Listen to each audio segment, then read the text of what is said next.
আপোনালোকে চাই আছে ISL 2024 পইণ্টছ টেবুল। এই পইণ্টছ টেবুলখন লাষ্ট আপডেট কৰা হৈছে 14 ডিচেম্বৰ তাৰিখে। কালি 13 ডিচেম্বৰ তাৰিখে এখন খেল অনুষ্ঠিত হয় জামছেদপুৰ FC আৰু পাঞ্জাৱ FCৰ মাজত। খেলখনত জামছেদপুৰ FCয়ে 2-1 গ'লৰ ব্যৱধানত পাঞ্জাৱ FCক হৰুৱায়।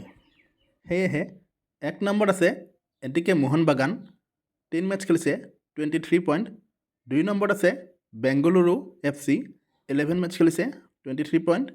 3 নম্বৰত আছে উৰিষ্যা, 12 মেচ খেলিছে 19 পইণ্ট।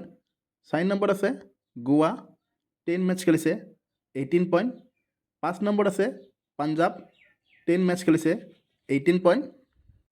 6 নম্বৰত আছে জামছেদপুৰ FC, 10 মেচ খেলিছে 18 পইণ্ট। 7 নম্বৰত আছে নৰ্থ ইষ্ট ইউনাইটেড, 11 মেচ খেলিছে 15 পইণ্ট। 8 নম্বৰত আছে চেন্নাইন FC, 12 মেচ খেলিছে 15 পইণ্ট। 9 নম্বৰত আছে মুম্বাই চিটি, 10 মেচ খেলিছে 14 পইণ্ট।